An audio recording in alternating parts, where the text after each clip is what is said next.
अब चूंकि ये मामला टेक्निकल है, कानूनी है, हम कानून के लिए ही इसके बारे में बात कर रहे हैं, तो हमें उसको थोड़ा और गहराई से समझना होगा। इस बीच रंजना मैम, मैं उसके लिए जा रहा हूँ विराग सर के पास, लेकिन रंजना जी शायद मरियम वाले पक्ष को ही थोड़ा और आगे बढ़ा के रखना चाह रही हैं। रंजना जी आप बताइए, फिर विराग साहब मैं आपके पास आता हूँ और मैं इन दोनों पक्षों का एक संतुलन समझूंगा आपसे कि जो वो बात कह रहे हैं या ये बात कह रहे हैं, टेक्निकली कानूनी रूप से वो संतुलन सही है या कहीं बिगड़ रहा है। लेकिन पहले रंजना मैम। विपिन जी, काफी लंबा इन्होंने कहा किस तरह से ये सब कुछ इतिहास भी बताया कि 2014 से शुरू हुआ। सबसे पहले वर्मा कमीशन, जस्टिस वर्मा जी के तहत जो निर्भया के बाद जो कमीशन बना था, उसकी रिकमेंडेशन में, क्योंकि हम सब लोगों ने वहां प्रेजेंट किया था और अपनी बात कही थी, मैरिटल रेप को उसमें इंक्लूड किया गया था।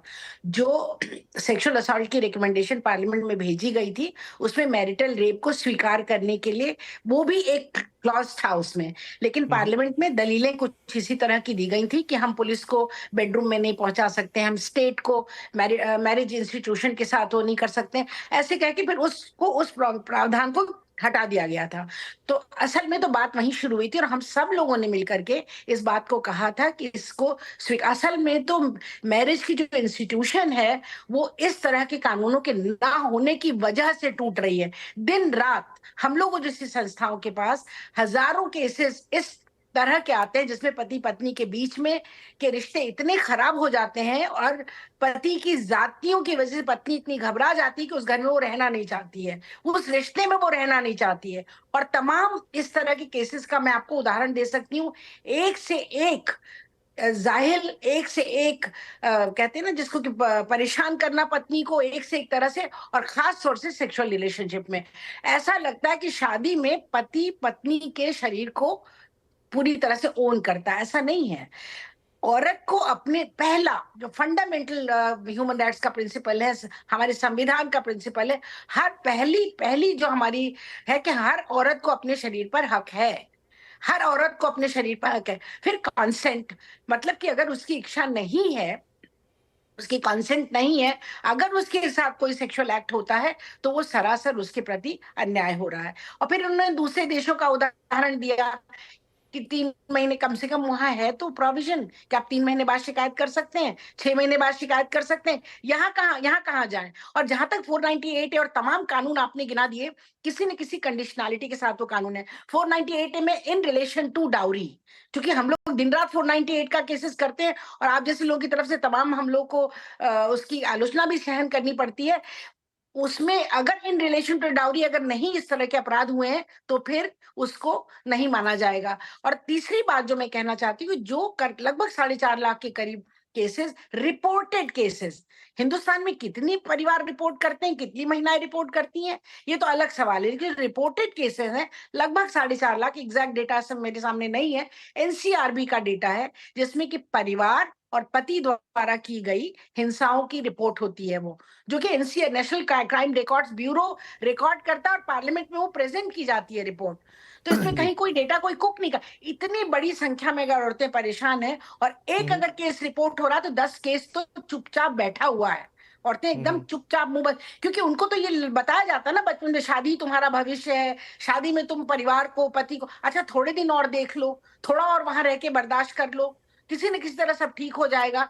लेकिन आप देखिए दूसरा तीसरा जो कारण है, इतनी ज्यादा इंटॉक्सिकेंट्स, ये कहते हैं शराब दारू पी के जिस तरह की हरकत करते हैं अपनी पत्नियों के साथ, आजकल तो फिर दूसरा और हो गया है कि हर तरह का ड्रग लेने लग गए हैं। और तमाम तरह के ऐसे किस्से हम लोग के पास आते हैं जिसमें कि औरतों के जो शरीर के अंगों को अपने सिगरेट बट से भी जलाया गया है।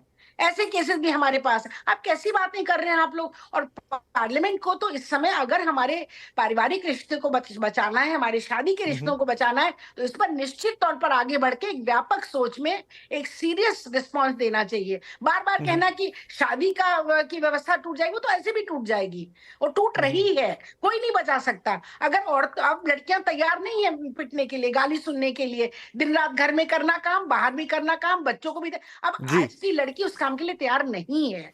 और इस तरह की तो अगर जी रिश्ते रंजना बिगड़ेंगे जी, तो शादी तो वैसे ही टूट रही है, तो फिर आप बचाइए ना। आप आगे ठीक है, बढ़िए, समाज देखिए की व्यापक सोच में जाके कुछ इन आगे प्रिंसिपल सोचिए। इन प्रिंसिपल तो इस बात में कोई दो राय नहीं है, ना ही मुझे लगता है इस पैनल पे भी कोई इस बात से इनकार करेगा कि महिला की सहमति के बिना जबरन शारीरिक रूप से उसका शोषण करना या उस पर अधिकार जमाना ये तो गलत ही है। बात आज जिस पे हम कर रहे हैं वो ये कि कानून की व्याख्या कैसे हो इस पर, क्या इस पर एक अलग कानून हो? तो कानून विराग होना साहब चाहिए, मैं आपके व्याख्या पास आ रहा हूँ। कैसे हो हाँ जी, आपको वही मैं आपसे पता है, बात कह रहा हूँ कि कानून होना क्योंकि यहाँ चाहिए। पे बिल्कुल विराग साहब मैं आपके पास आ रहा हूं कि एक तो इसका ये पक्ष है, देखिए जो मैंने कहा कि इन प्रिंसिपल तो इसमें कोई सवाल ही नहीं है, कोई इसका विरोध कर ही नहीं सकता कि नहीं इसकी जरूरत नहीं है। अब उसमें अलग अलग दलीलें हैं। एक दलील जो, क्योंकि अब ये सरकार की तरफ से जवाब आया और हम उसी पे बात कर रहे हैं, उनका यह कहना है, दो तीन मोटी बातें फिर से आपसे बोल रहा हूं इसीलिए, उनका यह कहना है कि एक तो हमारे पास मौजूदा कानूनों की एक लंबी फहरिस्त है जिसके अंदर इसका निराकरण हो सकता है। दूसरी बात वो कह रहे हैं कि ये जो संस्था है शादी की, इससे इस पे गलत इंपैक्ट आएगा। भारत का जैसा ताना बाना है, इसमें जिस तरह की बहुत ज़्यादा विविधताएं हैं, शादी ब्याह रीति रिवाज रिश्ते, वो बहुत कॉम्प्लेक्स है, वो इतना सीधा सच्चा सरल नहीं है। कुछ और देशों में हो सकता है पर हमारे यहाँ नहीं है। ये दो मोटी दलीलें हैं। अब इसमें कानून कहाँ बैलेंस हो रहा है? विपिन जी, अभी जो रंजना जी ने बोला और मैं शायद उनसे पूरी तरह से सहमत हूँ, और जो उन्होंने बोला सामाजिक समस्या है, और उस हर सामाजिक समस्या का निदान सुप्रीम कोर्ट या इस तरह के आपराधिक कानून नहीं हो सकते हैं।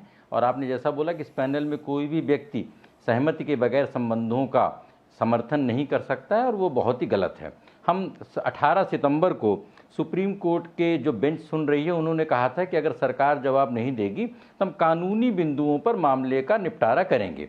हम कानूनी बिंदु समझते हैं, हम उसके बाकी बातों पे नहीं गौर करते हैं। जो चीज़ मुझे अंत में कहनी, मैं पहली बात कह रहा हूँ कि अगर मान लीजिए अपराध बन गया तो अपराध का मुकदमा कैसे चलता है, अपराध के मुकदमे का ट्रायल कैसे होता है, अपराध का फैसला होता है सबूतों पर। तो अगर किसी पत्नी ने पति पर आरोप लगाया तो सबूत क्या होंगे?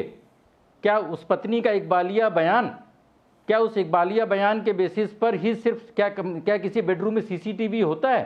क्या कोई तीसरा पक्ष होता है? मान लीजिए कि हम इस बात को मान लेते हैं, हम बगैर जटिलताओं में गए इस बात को मान लेते हैं कि मैरिटल रेप घंघोर अपराध है और इसके लिए पति को फांसी दे देनी चाहिए, लेकिन उसके भी एक नियम हैं, सीआरपीसी के तहत उसकी प्रक्रिया निर्धारित है। सबूत कहाँ से आएंगे? इस पैनल में बैठे सारे विद्वान लोग, इस मामले में पिछले 8 सालों से हाई कोर्ट और सुप्रीम कोर्ट में मुकदमा लड़ रहे सारे लोग अगर इस बात का जवाब दे दें, क्योंकि इस विषय पे मैंने कई अखबारों में लिखा, बीबीसी में लिखा, अमर उजाला में लिखा, और ये सवाल हमेशा मैं पूछता हूँ कि सबूत कहाँ से आएंगे। अब मैं कानूनी प्रक्रिया में जाता हूँ। हाईकोर्ट के सामने 3 मुख्य विषय थे। पहला विषय था इसको मैरिटल रेप बनाया जाए, क्योंकि आईपीसी की जो पुरानी आईपीसी थी, धारा 375 के एक्सेप्शन 2 में ये दिया गया, तो एक्सेप्शन 1 दिया गया है मेडिकल प्रोसीजर को, डॉक्टरों को, कि कल के दिन डॉक्टर आपकी चीरा लगाए तो आप उसको 307 का मुकदमा उसके ऊपर नहीं कर सकते हैं। तो 2 एक्सेप्शन दिए गए हैं 375 में, और वो सेम प्रोविजन नए बीएनएस कानून में सेक्शन 63 में है, और इसमें मोटे तौर पे कोई बदलाव नहीं किया गया। इस एक्सेप्शन को खत्म करना, क्या पहले नंबर पर यह प्रक्रिया सुप्रीम कोर्ट से होनी चाहिए कि संसद से? इसका फैसला सन 1973-74 में केशवानंद भारती मामले में 13 जजों की बेंच ने कर दिया था कि कानून बनाना संसद का काम है, और पुरानी आईपीसी संसद से बनी थी, और जो ये नया बीएनएस कानून है, नहीं मैं आपके बीच में नहीं बोला था, आप बीच में मत बोलिए, और नया कानून भी संसद से बना है। तो पहली बात है कि ये प्रक्रिया कौन करेगा। दूसरी बात कि इस प्रक्रिया का सबूत कहाँ से आएंगे। तीसरी बात, ये कॉन्करेंट लिस्ट में है, कॉन्करेंट लिस्ट में है तो केंद्र सरकार ने राज्यों से परामर्श लिया। 19 राज्यों में से 3 राज्यों ने के अलावा 16 राज्यों ने बोला कि नहीं, इसको अपराध नहीं बनाना चाहिए।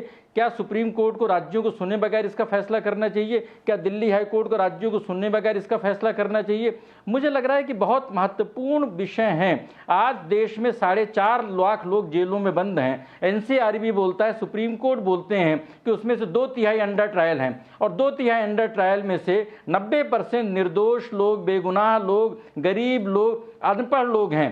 सुप्रीम कोर्ट की जिम्मेदारी है कि पहले उन लोगों को जेलों से छुड़ाने के लिए प्रयास किया जाए। इस तरीके के कानून बना करके अगर हम आपराधिक प्रक्रिया का दुरुपयोग शुरू करेंगे, हम ये देखेंगे जिस तरीके से दहेज उत्पीड़न के हर मामले में एक पैकेज आता है और उस पैकेज के साथ सारी चीज़ें आती कि सास ससुर पति देवर सभी को उसमें इन्वॉल्व कर लो, जितने तरह के ऑफेंसेज हों, तो कंपलसरी ये भी पैकेज आ जाएगा कि मैरिटल रेप का मामला किया जाए। एक और विषय आता है, वो है लिविंग रिलेशनशिप में। लिविंग रिलेशनशिप को शादी की मान्यता दे दी गई है, तो क्या लिविंग रिलेशनशिप में 5 साल बाद कोई आदमी बोले कि नहीं, क्योंकि उसमें होता क्या है, रेप में होता क्या है, रेप में मेडिकल टेस्ट होता है, मेडिकल टेस्ट में ये बात आ जाएगी कि शारीरिक संबंध बने थे, शारीरिक संबंध जबरन बनाए गए थे, वो लड़की के बयान से आ जाएगा और तीसरा कोई पक्ष रहेगा नहीं जहां पर कि सबूत बनाए जा सकें। इसलिए मेरा मानना ये है कि हर गलत, ये गलत है, लेकिन हर गलत को अपराध बनाना, जो हम अभी जिस नई अर्थव्यवस्था में भी हैं, हम कह रहे हैं कि सिविल मामलों को क्रिमिनल मामला बनाना उचित नहीं है। ये एक सामाजिक बुराइयों की जो रंजना जी बात कर रही हैं, जो दूसरे लोग बात कर रहे हैं, हर सामाजिक बुराई का जो निराकरण है अगर हम आपराधिक कानूनों से करेंगे तो हम बर्बरता की ओर जाएंगे, हमारा कानून का शासन और डगमगाने लगेगा। ठीक है, मैं यहाँ पर जो चिराग जी